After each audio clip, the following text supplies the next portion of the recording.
2 दिवसापूर्वी कोल्हापूर जिल्ह्यामध्ये विशाळगडावर अतिक्रमण काढण्यासाठीचा एक मोर्चा निघत होता। त्या अनुषंगानं युवराज छत्रपती संभाजीराजे यांनी त्या पद्धतीची मोर्चाची हाक दिली होती आणि आत्तापर्यंत जर ते मोर्चे त्यांनी काढलेले पाहिले तर अतिशय संयमी आणि सनदशील मार्गाने त्यांनी आत्तापर्यंतचे मोर्चे काढले। कधीही मोर्चांना गालबोट लागलं नव्हतं। त्याही दिवशी प्रशासनाला असं वाटलं होतं की ज्या पूर्वीचे जे मोर्चे आहेत त्या पद्धतीनेच या ठिकाणी मोर्चे निघेल, पण त्याला हिंसक वळण लागलं आणि झालेलं चित्र आपण या ठिकाणी पाहतोय। यामधले 2 भाग आपण विशेषतः पाहणं गरजेचं आहे। अतिक्रमण मुक्तीसाठी म्हणून हा लढा अनेक वर्षे या ठिकाणी सुरू आहे। मी सर्वप्रथम राज्याचे मुख्यमंत्री आदरणीय एकनाथजी शिंदे साहेब यांचं मनापासून अभिनंदन करेन की त्यांनी या बाबतीतला निर्णय या ठिकाणी घेतला। न्यायप्रविष्ट बाब आहे असं सांगत खऱ्या अर्थानं हे भिजत गोंगडं ठेवायचं काम प्रशासनाच्या वतीनं अनेक वर्षे या ठिकाणी चालू होतं, दिशाभूल करण्याचं काम चालू होतं। पण या आंदोलनाच्या झालर या ठिकाणी लक्षात आल्यानंतर स्वतः मुख्यमंत्र्यांनी यामध्ये लक्ष घातलं आणि ज्या पद्धतीनं प्रतापगडचं या ठिकाणी अतिक्रमण गड किल्ल्यांचं सन्माननीय मुख्यमंत्र्यांच्या पुढाकारानं संपुष्टात आलं, त्याच पद्धतीनं आज विशाळगड सुद्धा मोकळा श्वास घेतोय आणि सर्व शिवप्रेमींच्या वतीनं मी मनापासून पहिल्यांदा एकनाथजी शिंदे साहेब यांचं मनापासून अभिनंदन करतो। संभाजीराजेंनी जी हातामध्ये या ठिकाणी काम घेतलं होतं, आज त्याच्यावर काही लोक टीका करतायत। मी त्याच्या खोलमध्ये या ठिकाणी जाणार नाही, पण मी एवढंच सांगेन की संभाजीराजेंचं आजपर्यंतचं कोणतंही आंदोलन हे हिंसक वळणावर गेलेलं नाही आणि आत्ताच्याही आंदोलनामध्ये त्यांनी कुठेही हिंसक वळण लावावं अशा पद्धतीची हाक दिली नव्हती। हे जे एलिमेंट्स आहेत हे नेमके कोण आहेत याचे खऱ्या अर्थानं शहानिशा झाली पाहिजे। जो झालेला प्रसंग आहे याचं समर्थन कुणीच करणार नाही। त्या झालेल्या प्रसंगाच्या बाबतीत आम्ही या गोष्टीचं समर्थन करणार नाही। मी खासदार म्हणून किंवा या पक्षाचा प्रतिनिधी म्हणून सुद्धा निश्चितच अतिक्रमण जे निघालं याच्या बाबतीतलं आमच्या सर्वांचं समर्थन आहे आणि सर्व शिवभक्तांच्या वतीनं मी सन्माननीय मुख्यमंत्र्यांचं या ठिकाणी त्याच्या बाबतीतला आभार या ठिकाणी व्यक्त करतो। त्याचबरोबर कालच आपण प्रेस कॉन्फरन्स पाहिली असेल की इम्तियाजी जलील यांनी कोल्हापूरच्या बाबतीत, कोल्हापूरच्या जातीय सलोख्याच्या बाबतीत किंवा एकंदरीतच या ठिकाणी समाजाच्या वितुष्ट यावे अशा पद्धतीचं या ठिकाणी स्टेटमेंट्स काही केले। माझे काही प्रश्न आहेत। त्यांनी काल बोलत असताना खरं तर हे प्रश्न काँग्रेसला त्यांनी उपस्थित केलेत। ते म्हणत असताना म्हणले की पक्षाच्या लोकांनी आमच्यासमोर मताची भीक मागितली आणि म्हणून आमच्या भिकेच्या जीवावर तुम्ही त्या ठिकाणी खासदारकीपर्यंतची मजल मारलीत अशा पद्धतीचं या ठिकाणी दिल्लीला तुम्ही गेलात अशा पद्धतीचा उल्लेख त्यांनी त्या ठिकाणी केला। निश्चितच लोकशाहीमध्ये मताचा दान मागणं हे प्रत्येक लोकप्रतिनिधीचं कर्तव्य आहे। त्या अनुषंगानं एका समाजाचं कोणी मत मागत नाही तर संपूर्ण व्यवस्थेचं या ठिकाणी मतदान त्या व्यवस्थेमध्ये होत असतं। जलीलनी जे या ठिकाणी स्टेटमेंट केलं हे खऱ्या अर्थानं कोल्हापूरच्या गादीचा अवमान नाही का? त्यावेळी तुम्ही त्याच्या बाबतीत आक्षेप घेतला नाही का?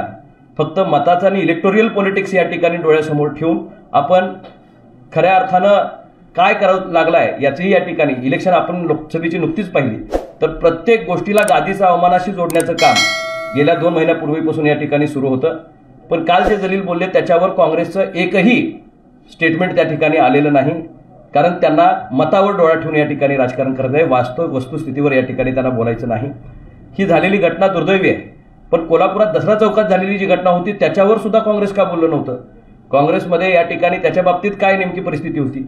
लहान मुली त्या ठिकाणी बसमधनं जात असताना त्यांच्यावर झालेली दगडफेक, कुठल्या समाजाचं मी नाव त्या ठिकाणी घेत नाही, पण कुठलाही समाज असू दे, या बाबतीत या ठिकाणी वाक्य सुद्धा या ठिकाणी त्या ठिकाणी काढलं आलं नव्हतं। निश्चितच ही सगळी भूमिका ही फक्त इलेक्टोरियल पॉलिटिक्स डोळ्यासमोर त्या ठिकाणी चालू आहे। आज सुद्धा त्या परिस्थितीमध्ये गेल्यानंतर हिंदू बांधवांना तिथं असणाऱ्या सरसकट अतिरेकी आहे म्हणणं हे किती योग्य आहे? कारण जर समजा तिथं असणारा सर्वसामान्य माणूस हा तो श्वास मोकळा घ्यावा गड याच्यासाठी या ठिकाणी नाही, काही जे या ठिकाणी चुकीच्या गोष्टी केल्या असतील त्यांच्या बाबतीत मी बोलत नाही, पण जे सगळे शिवप्रेमी त्या ठिकाणी गेले होते हे काय अतिरेकी होते का? ज्याने आंदोलन केलं ते काय अतिरेकी होते का? निश्चितच या सगळ्या बाबतीतला या ठिकाणी उत्तर काँग्रेस पक्षाला भविष्यामध्ये या ठिकाणी द्यावं लागेल आणि हे होत असताना एक सेट पॅटर्न याच्या पाठीमागचा आपण या ठिकाणी थोडा दिसतो का हेही बघायला हरकत नाही।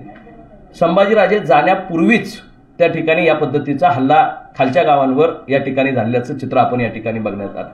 हे हल्ला होण्याचं कारण नेमकं काय होतं आणि कशामुळे या ठिकाणी हे हल्ले झाले आणि कुणी केले याच्या खोलामध्ये सखोल चौकशी त्याची झाली पाहिजे. तशा पद्धतीचे निर्देश सन्माननीय मुख्यमंत्र्यांनी सुद्धा प्रशासनाला त्या ठिकाणी दिलेत. आणि माझी एवढीच विनंती राहील की जे काही या ठिकाणी त्याच्या बाबतीत दोषी आहेत त्यांना त्याचे या ठिकाणी त्याची कारवाई झाली पाहिजे. पण जे लोक त्यामध्ये इन्व्हॉल्व नव्हती त्यांच्यावर चुकीचे गुन्हे दाखल होऊ नयेत याचीही खबरदारी या ठिकाणी शासनानं घेणं गरजेचं आहे. प्रशासनाला सुद्धा माझी ती विनंती राहील. आज ती झालेली प्रसंग आणि त्याच्यानंतर महाराष्ट्रभर या ठिकाणी कोल्हापूर जिल्ह्याचं होत असलेली चर्चा यामध्ये मी स्वतः या ठिकाणी 2-3 दिवस याची वाट बघत होतो की हे थोडंसं शांत झाल्यानंतर लोकांनी त्यामध्ये जाणं अपेक्षित होतं. 144 कलम तिथं या ठिकाणी चालू आहे. पण हे कलम चालू असताना सुद्धा काही लोक तिथं जाण्याचा प्रयत्न करतायत. लोकांना तिथंपर्यंत जाऊन काहीतरी आपण वेगळं करतोय दाखवण्याचा प्रयत्न त्या ठिकाणी करतायत. आपण कायदा आणि सुव्यवस्था राखण्यासाठी म्हणून सगळ्यांनी त्याचा पहिला मार्ग लावला पाहिजे. मी निश्चितच झालेल्या घटनेचं समर्थन करत नाही, पण अतिक्रमण निघालंच पाहिजे ह्याबरोबर शिवसेना पक्ष आणि आम्ही असणारे सर्व शिवसैनिक किंवा शिवभक्त एकसंघपणे या विषयाच्या पाठीशी होतो आणि आहे. या ठिकाणी संभाजीराजेंनी जो मोर्चा काढला हा शांतता मार्गाने काढलेला मोर्चा होता, पण त्याला गालबोट लावण्याचं काम कुणी केलं याचीही सखोल चौकशी त्या ठिकाणी झाली पाहिजे. कोण या ठिकाणी ह्या सगळ्या गोष्टी अस्थिरता कोल्हापूर जिल्ह्यामध्ये यावी, वातावरण हे अशा पद्धतीनं दूषित व्हावं याच्यासाठी प्रयत्न करतायत. याच्या पाठीमागच्या ताकदींचा सुद्धा शोध भविष्यामध्ये या ठिकाणी घेतला पाहिजे. शासनानं कडक भूमिका याच्या बाबतीत घेत अतिक्रमण काढण्याचा निर्णय प्रतापगडच्या पाठोपाठ आज विशाळगडही या ठिकाणी त्याच्यापासून अतिक्रमण मुक्त झालाय. भविष्य काळामध्ये महाराष्ट्रातले सर्व गडकोट किल्ले यातनं अतिक्रमण मुक्त होतील याच्यासाठी म्हणून या ठिकाणी महाराष्ट्र शासनानं मोहीम हाती घ्यावी ही सर्व शिवप्रेमींची या ठिकाणी त्याच्या पाठीमागची इच्छा आहे. आणि सर्व शिवप्रेमींना अतिरेकी म्हणणं खऱ्या अर्थानं त्याचं चिंतन ज्यांनी म्हटलंय त्यांनी या ठिकाणी करावं लागेल. कारण हा शिवछत्रपतींचा राजर्षी शाहू महाराजांचा हा कोल्हापूर जिल्हा आहे. हा संयमी आहे, पण तितकाच परखडतेनं चुकीला माफी न देणार आहे. आपण जर या ठिकाणी पाहिलं तर मागच्या इतके दिवस या ठिकाणी हे भिजत घोंगडं पडल्यामुळे आज ही परिस्थिती या ठिकाणी तिथं झालेली आपल्याला या ठिकाणी दिसते. हे गेले अनेक वर्षाचं दुखणं आज महाराष्ट्राचे मुख्यमंत्री एकनाथजी शिंदे साहेबांनी त्याच्यामध्ये लक्ष घातलं आणि आज त्याचा पॉझिटिव्ह निर्णय या ठिकाणी झालाय हे आपल्याला या ठिकाणी बघायला मिळतं. गेल्या 5 वर्षामध्ये सुद्धा तुम्हीच खासदार होता. तुम्ही त्या काळामध्ये अतिक्रमण होतं ते काढण्यासाठी काय पाठपुरावा केला होता का? आम्ही जे 15 आता हे जे आपण म्हटलात त्या पद्धतीनं अतिक्रमण काढण्याबाबतीतल्या आमचा पाठपुरावा सातत्यानं सुरू आहे. तिथं असणारे लोक सुद्धा वारंवार या ठिकाणी याच्या बाबतीतला येणारा वर्ग कायमपणे शिवभक्त याच्या बाबतीतली तक्रार त्या ठिकाणी करत होतो. अनेक मिटिंग आमच्या या बाबतीतल्या कलेक्टर ऑफिसला यामध्ये झालेल्या आहेत. पूर्वीच्या कलेक्टरांच्या बरोबर सुद्धा त्या ठिकाणी या बाबतीतल्या मिटिंग झाल्या. वारंवार आम्हाला हे सांगण्यात येत होतं की यामध्ये कायदेशीर अडथळे आहेत. दिशाभूल करण्याचा प्रयत्न त्यामध्ये या ठिकाणी झाला. जर कायदेशीर अडचणी त्या काळामध्ये होत्या तर मग आता हे अतिक्रमण कसं काढलं? त्यामध्ये असणाऱ्या कोर्टामध्ये केसेस असणाऱ्या 6 लोकांच्या केसेस आहेत. एकूण 158 अशा पद्धतीचे अतिक्रमण वर तिथं असताना 6 केसेसच्या नावाखाली इतके दिवस बाकी सगळ्यांना संरक्षण देण्याचं काम या निमित्तानं या ठिकाणी होत होतं. निश्चितपणे आम्ही जो पाठपुरावा करत होतो त्याला आज जे होऊ शकलं हे खऱ्या अर्थानं जनरेट्यामुळे या ठिकाणी होऊ शकलं. संभाजीराजेंनी आंदोलनाची हाक त्या ठिकाणी दिली, ते तिथंपर्यंत गेले. मुख्यमंत्र्यांच्याकडे त्यांनी गुहार लावली. मुख्यमंत्र्यांनी त्यांना होकारात्मक सकारात्मक अशा पद्धतीचा प्रतिसाद दिला आणि म्हणून खऱ्या अर्थानं मुख्यमंत्र्यांनी घेतलेल्या निर्णयाचं फलित म्हणून काल या ठिकाणी अतिक्रमण निर्मूलन झालेलं आहे. महाविकास आघाडी त्या ठिकाणी गेली, त्याच्यावर टीका होती की त्या ठिकाणी गेलेली आहे. मात्र अतिक्रमण जे आहे ते गडावर आहे. मात्र जी मोडतोड जाळपोळ झालेली आहे ती 4 किलोमीटर लांब असलेल्या गजापूर गावामध्ये झालेली आहे. आणि त्या गजापूर गावामध्ये जी नासधूस झालेली आहे त्या नासधूस करणाऱ्यांना शाहू महाराजांनी अतिरेकी म्हटलं असावं अशा पद्धतीचं सुद्धा त्यांनी त्याची क्लॅरिटी आणावी लागेल. कारण त्यांनी म्हणत असताना शिवभक्तांच्या बाबतीत त्यानं प्रश्न विचारला होता, हे आलेले कोण होते? त्या माणसाचा जर बाईट पाहिला तर तो विचारत होता हे आलेले कोण होते. मग ते सरसकट आलेल्यांच्या बाबतीत चर्चा करत होता की कोणा स्पेसिफिक विषयाच्या बाबतीत करत होता याची क्लॅरिटी नाही.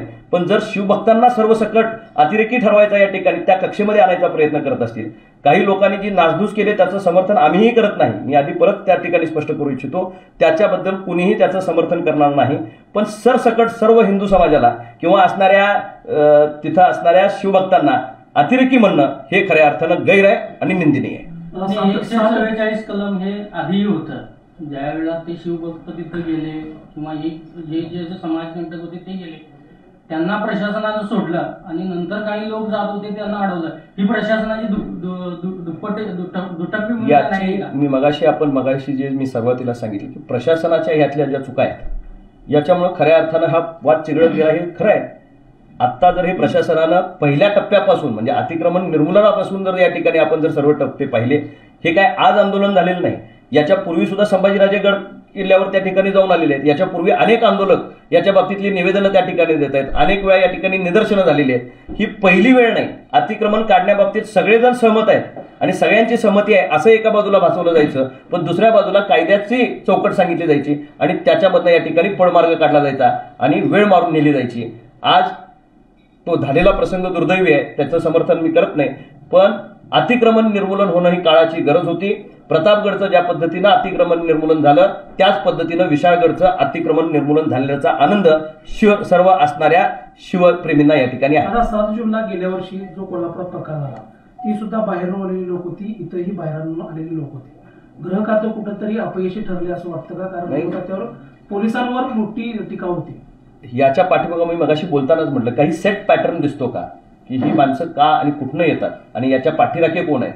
याच्या पाठीमागं कोणी या ठिकाणी षडयंत्र कोल्हापूरला बदनाम करण्याचं, सरकारला बदनाम करण्याचं, सरकारवर याचं लालशन येईल याच्यासाठी प्रयत्न करण्याचं, इलेक्शन तोंडावर ठेवून काही या ठिकाणी अशा पद्धतीचं वातावरण तयार करण्याचा प्रयत्न केला जातो का, याचीही सखोल चौकशी झाली पाहिजे आणि पारदर्शकपणे दूध का दूध पाणी का पाणी झालं पाहिजे.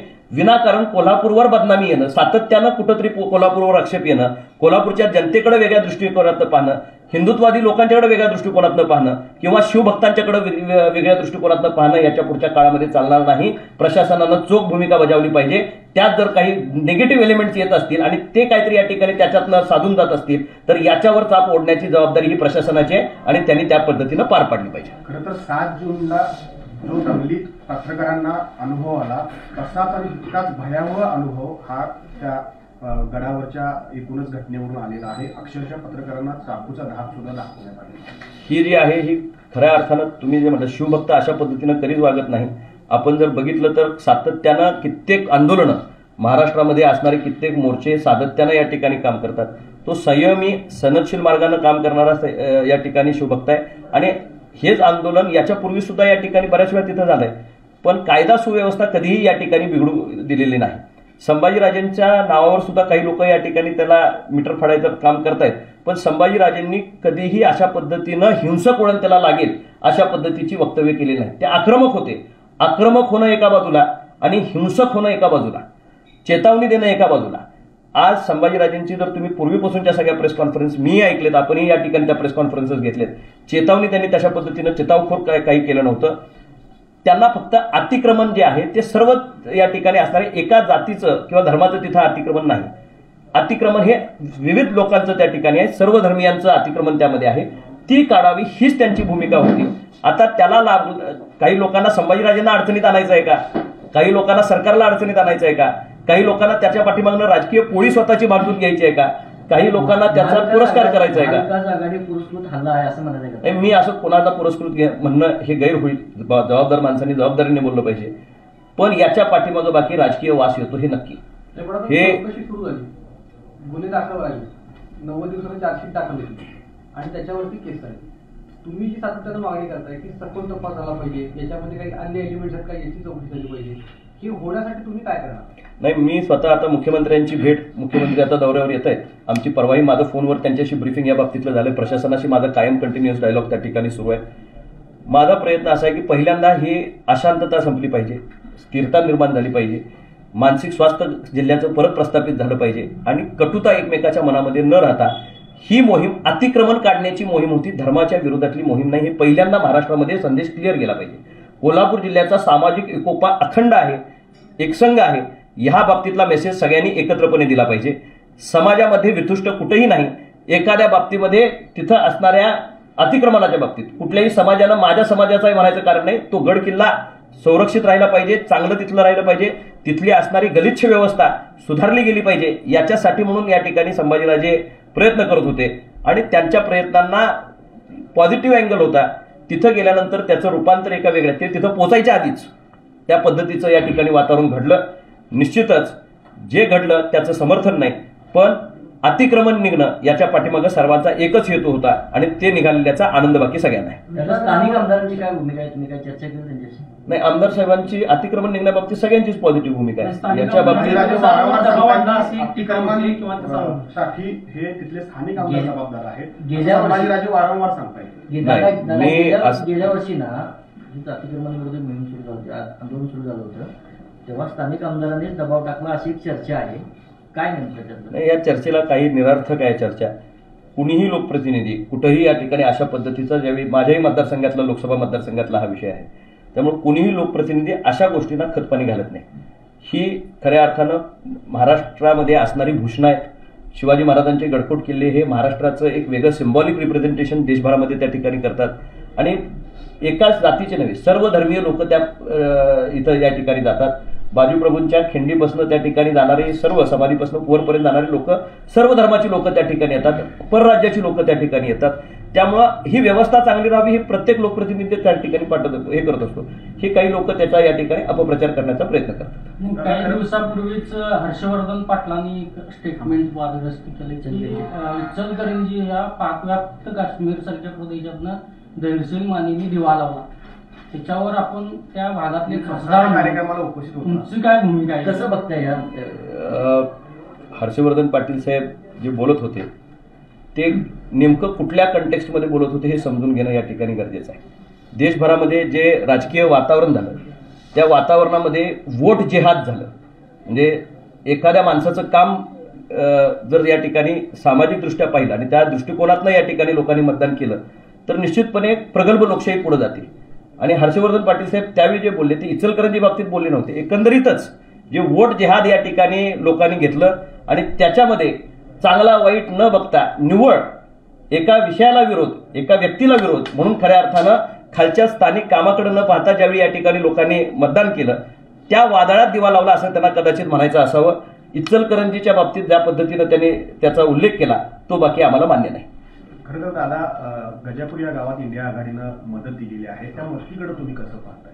योग्य की अयोग्य? नाही, गजापूर गावाला मदत देणं हे त्यांनी घेतलेला निर्णय आहे. शासन ही त्याच्या बाबतीत दडपोड जी निरपराधांची झालेली आहे, ज्यांचा काही त्या विषयाशी संबंध नाही, यासाठी म्हणून मदत पुरवली याच्या बाबतीत आमचा आक्षेप असायचं काही कारण नाही. पण त्याचबरोबर आमचा आक्षेप फक्त अतिक्रमणाला आहे, आमचा आक्षेप तिथं असणाऱ्या व्यवस्थेला आहे, आमचा आक्षेप गड किल्ल्यावर झालेल्या ही जी या ठिकाणी व्यवस्था आहे त्याच्या बाबतीत आहे. मदत त्यांनी कुठल्या हेतूनं पुरवली हे या ठिकाणी त्यांचा हेतू तपासणं गरजेचं आहे. आज इलेक्शन तोंडावर ठेवून किंवा त्यांना वोट बँक जपण्याचं काम आहे, त्यांनी फक्त वोट बँक पॉलिटिक्स करण्याचं काम चालू ठेवलंय का?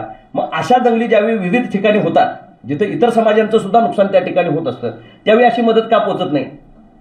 प्रश्न एका झालेल्या हल्ल्याचा नाही आहे, प्रश्न प्रत्येक झालेल्या हल्ल्याचा आहे ज्याच्यामध्ये गोरगरिबाचं नुकसान. दंगलीला कुणीही स्वतःचा वारस नसतो, ती झालेली निष्पापांचा या ठिकाणी त्याचा बळी जात असतो.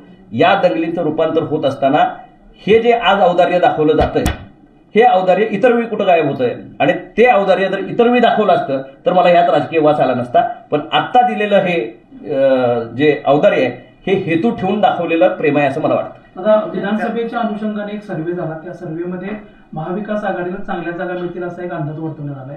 त्यानंतर महायुती आता काँग्रेसची जी पारंपरिक वोट बँक आहे दलितांपासून ते आपल्याला खेचण्यासाठी जातीय वाद निर्माण करत आहेत अशी एक टीका महायुतीवर होते. याकडे कसं बघता? माझ्या सर्व्हेवर विश्वास नाही.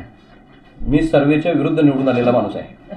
त्यामुळं सर्व्हे सर्वा ही जनता असती, त्यामुळे सर्व्हेवर आधारित काहीच होत नसतं. जनमत हे आपोआप ठरत असतं, कामावर ठरत असतं, पॉलिसीजवर ठरत असतं. आणि राज्य शासनाने एकनाथजी शिंदे साहेब आणि महायुतीच्या काळामध्ये या ठिकाणी जे निर्णय घेतलेत ते लोककल्याणकारी निर्णय आहेत आणि त्याची प्रचिती आपल्याला हळूहळू लोकांच्यामध्ये यायला सुरू झालेली आहे. महिलांच्या बाबतीत असेल, तरुणांच्या बाबतीत असेल, शेतकऱ्यांच्या बाबतीत असेल, विविध पातळीवर घेतलेले निर्णय आपल्याला रिफ्लेक्ट होताना या ठिकाणी ह्या मतामध्ये दिसतील. आणि ज्यावेळी लोक कन्स्ट्रक्टिव्ह कामाकडे बघून मतदान करतील, महाराष्ट्राला असा राबणारा मुख्यमंत्री, सर्वसामान्यांच्या मध्ये मिक्स होणारा मुख्यमंत्री आणि गोरगरिबांचे प्रश्न सोडवणारा मुख्यमंत्री या निमित्तानं लाभला. शासन त्या पद्धतीचं महायुतीचं लाभलं. निश्चितच केंद्र शासनाच्या वेळेचे प्रश्न वेगळे असतात, राज्य शासनाचे प्रश्न वेगळे असतात. आज हे राजकारण परत स्थानिक मुद्द्यांवर त्या ठिकाणी. तुम्ही गजापूरला जाणार आहे का? तिथल्या लोकांना आधार द्यायला आणि कधी जाणार आहे? मी गजापूरला ह्या 2-3 दिवसात जाईल. मी तिथलं वातावरण राजकीय दृष्ट्या ढवळायचं नाही, कुणीतरी आता ह्याच्यासारखा जलील इम्तियाज जलीलांसारखा एखादा त्यांचा माणूस या ठिकाणी येतो, आमच्या लोकांना इथं चेतावतो, लोकांच्या मध्ये धार्मिक तेढ निर्माण होईल अशा पद्धतीची स्टेटमेंट त्या ठिकाणी करतो. आतापर्यंत बरं ते कधी कोल्हापूर जिल्ह्याच्या एखाद्याही कामामध्ये या ठिकाणी पुढे आलेलं नाही. कधी विशाळगडला येऊन कसा विशाळगड आहे आणि तिथं नेमकी अवस्था काय आहे हे त्यांनी कधी पाहणी केलेली नाही. पण झालेल्या प्रसंगाबाबतीत या ठिकाणी त्यांनी खेद व्यक्त करणं एका बाजूला होतं. मला आज हाच प्रश्न काँग्रेसवाल्यांना विचारायचा आहे की त्यांनी बोललेले शब्द हा गादीचा अपमान नाही का? मुसलमानांच्या जीवावर तुम्ही खासदार झालात हे म्हणणं गादीचा अपमान नाही का? तुम्ही भीक मागून आमच्याकडे या ठिकाणी खासदार झालात हे म्हणणं गादीचा अपमान नाही का? आणि हे जर गादीचा अपमान नसेल आणि जर तर त्यांना वाटत असेल आणि मताच्या राजकारणासाठी म्हणून हे सगळे अपमान सहन करायला तयार असतील तर मी निश्चितपणे सांगेन, स्वाभिमान कोणी जपला असेल तर आजच्या प्रसंगाला संभाजीराजेंनी जपला. कोल्हापूरच्या राजकारण्यात दोन भूमिका दिसत आहेत, एकीकडे शाहू महाराजांची, एकीकडे संभाजीराजेंची. कसं बघता याकडं? कारण दोन भूमिका आहेत अशी टीका होती. भूमिका दोन स्पष्ट दिसत आहेतच. आज जर आपण पाहिलं तर दोन्ही भूमिका ह्या विरुद्ध दिशेला आपल्याला त्या ठिकाणी दिसत आहेत. आज संभाजीराजेंनी हे आंदोलन इलेक्शन नंतर चालू केलेलं आंदोलन नव्हे, 1.5 वर्षापासून त्या मुक्तीसाठी त्या ठिकाणी ते काम करतायत. हा त्यांचा विचार आजचा विचार नव्हे. आज महाराज खासदार झाले असतील पण खासदार होण्यापूर्वी संभाजीराजेंनी हा विषय हातामध्ये घेतला आणि त्यासाठी ते प्रयत्नशील होते. आता त्याला हिंसक वळण लागल्यामुळे त्या ठिकाणी हे चर्चेला ऊत निघाला. आज त्यांच्याही लोकांना तुम्ही विचारलं तर आमचा अतिक्रमणाला विरोध नाही, म्हणजे झालेल्या प्रसंगाला विरोध आहे असं त्यांचं त्या ठिकाणी मत आहे. यापूर्वीच्या काळामध्ये पालकमंत्रीपद त्यांच्याकडेही होतं, काँग्रेस पक्षाकडे सुद्धा पालकमंत्रीपद होतं, त्याच्यापूर्वी सुद्धा सत्ता त्यांच्याकडे होती. एक दिवसाचं अतिक्रमण कधी असत नाही, वर्षानुवर्ष ते पायलप या ठिकाणी होत असतं. त्या वेळच्या परिस्थितीमध्ये ते हाताळलं असतं तर आज ही परिस्थिती निर्माण झाली नसती. काँग्रेस पक्षानं निव्वळ यातनं राजकीय गेन कसं मिळेल याच्यासाठी म्हणून या ठिकाणी जो हट्टास मांडलाय, पोलरायझेशन ऑफ वोट्स याच्यासाठी या ठिकाणी हट्टास मांडलाय. हिंदुत्ववादी मतांना अतिरेकी ठरवणं, हिंदुत्वाला अतिरेकी ठरवणं. पार्लमेंटमध्ये आपण या ठिकाणी जर राहुल गांधींचं भाषण ऐकलं असेल तर भारतामध्ये या ठिकाणी परत एकदा राहुल गांधीने अशाच पद्धतीचा उच्चार केंद्र शासनामध्ये त्या ठिकाणी केला होता आणि त्याचं रिफ्लेक्शन कोल्हापूर जिल्ह्यामध्ये दिसतंय की नाही. आज तेच शब्द त्यांच्या खासदारांच्या तोंडी या ठिकाणी येत आहेत. हिंदुत्वाला किंवा शिवप्रेमींना अतिरेकी म्हणण्याचा या ठिकाणी हे होतंय. खरंच आपण याच्या बाबतीत विचार करावा लागेल. जे प्रश्न या ठिकाणी इम्तियाज जलील विचारतो त्यामध्ये त्यांनी विचारलंय हे खरे वंशज आहेत का? हा प्रश्न कुणी विचारलाय? इम्तियाज जलीलनी या ठिकाणी त्यांना विचारलाय. शाहू महाराजांच्या गादीचा हा अवमान होत नाही का? वंशजाला त्यांनी त्या ठिकाणी जर चॅलेंज करत असतील आणि त्यावेळी काँग्रेसवाले फक्त मताच्या राजकारणासाठी म्हणून या ठिकाणी तोंडाला पट्टी लावून या ठिकाणी बंद खोलीत राहत असतील तर निव्वळ हे मताच्या भोवतीचं राजकारण आहे. याच्यामध्ये दुसरा तिसरा काही या ठिकाणी कोल्हापूरची ओळख ही पुरोगामी कोल्हापूर म्हणून अशी ओळख आहे. मात्र गेल्या 1-2 वर्षापासून ज्या घटना कोल्हापूरमध्ये करतायत त्यामुळं सामाजिक ऐक्याची जी वीण आहे ती कुठेतरी सैल होती असं वाटतं. सामान्य माणसाला हे कुठंच अपेक्षित नसतं. सामान्य माणसाला हा सगळा समाज एकत्र राहावा, एकत्र गुण्यागोविंदानं राहावा, कुठेही जातीय क्लेश आणि हे होऊ नये याच्यासाठी म्हणून या ठिकाणी प्रयत्न करावेत अशा पद्धतीचं या ठिकाणी सगळ्यांचीच मानसिकता असते. आणि कोल्हापूर जिल्हा हा त्याचा रोल मॉडेल आहे. कोल्हापूर जिल्ह्यानं कायमपणे समतेचा, सामाजिक एकोप्याचा आणि सगळ्यांना बरोबर घेऊन जाण्याचा फॉर्म्युला रचला. देशाचं कॉन्स्टिट्यूशन लिहित असताना त्याचा बेस जर आपण बघितला तर कोल्हापूरच्या राजश्री शाहू महाराजांनी तयार केलेला बेस हाच खऱ्या अर्थानं भारताचा कॉन्स्टिट्यूशनचा धागा आदरणीय आंबेडकर साहेबांनी लेखणीमधनं तो या ठिकाणी संसदीय लोकशाहीमध्ये आणला. त्यामुळे the fabric of Indian constitution जे तयार झालंय ते कोल्हापूरच्या मातीतनं तयार झाले. इथं सर्व जाती धर्म एकत्रपणे नांदतात, एकत्र राहतात. याच्यामध्ये असणाऱ्या ह्या छोट्या गोष्टी आत्ताच्या असणाऱ्या एखादी गोष्ट त्याच्यावर परिणाम करून दीर्घावधी जाईल का असं अजिबात मी म्हणणार नाही. एखादा प्रसंग त्या प्रसंगातनं काही वाईट असेल तर ते खड्यासारखं बाजूला काढून ठेवण्याची परंपरा आपली या ठिकाणी आहे. अशा एखादी गंभीर गोष्ट आता जी घडली त्याला सुद्धा त्याच्यातनं बाहेर पडण्यासाठी म्हणून जे काय करावं लागतं ते कोल्हापूर जिल्हा निश्चितपणे करेल. पण कोल्हापूरला बाहेर न येऊन कोणी शानपण शिकवायची गरज नाही. इम्तियाज जलील साहेबांनी त्यांच्याकडे काय चाललंय हे या ठिकाणी पाहावं. राजश्री शाहू महाराजांची, शिवाजी महाराजांची माती आपल्या आपल्या लोकांची काळजी घेण्यासाठी आणि इथला असणारा जातीय सलोखा एकत्र राखण्यासाठी समर्थ आहे. त्याच्यामध्ये बाहेरनं कोणी आणून मिठाचा खडा टाकायचं कारण अजित पवार हे आता विशाळगडाकडे रवाना झाले. नाही, आता मी ती माहिती घेत नाही, आपल्याकडनंच मला माहिती, पण ते भेटत असतं. माजी गृहराज्यमंत्री सतेज पाटील यांनी काही दिवसांपूर्वी वक्तव्य केलं होती, कोल्हापुरात धार्मिक दंगली होती आणि काल खासदार धनंजय माडकर यांच्यावर टीका केली होती. त्या त्यांच्या वक्तव्याकडे तुम्ही कसं बघता? त्याचाही तपास करावा लागेल ना. जर मी काही इंडिकेट करत असेल आणि त्याचं रिफ्लेक्शन येत असेल तर नेमकं यातनं काय पाठीमाग होते कळायला लागेल. शाहू महाराजांच्या साध्या भोळ्या स्वभावाचा कोण फायदा उठवून आपल्या स्वतःसाठी वा राजकारणासाठी फायदा उठवते का? आता ह्याचं अनालिसिस म्हणजे महाराजांचा वापर कोण करते का? हे बघा, लोकसभेच्या इलेक्शन पासून आपण जर बघितलं तर महाराजांनी कधी स्टेटमेंट दिलेली नाहीत. महाराज आपण जे म्हणालात त्या पद्धतीनं साधा आणि सरळ माणूस आहे. महाराजांच्या आत बाहेर असं अंतर्मन फारसं कधी त्या ठिकाणी बघायला मिळत नाही. आणि त्यांच्या साधेपणाचा काही लोक जर गैरफायदा घेत असतील तर हे दुर्दैवी आहे. त्यांना ढाल करून आपली राजकारणाची पोळी भाजणं हे गैर आहे. त्यांच्या स्वभावाचा जर काही लोक गैरफायदा घेत असतील तर तेही गैर आहे. पण ते घेतायत की नाही हा प्रश्न तुम्ही मला न विचारता तुम्हाला ज्यांच्यावर संशय आहे की ते घेतायत यांना विचारला पाहिजे. ठीक आहे.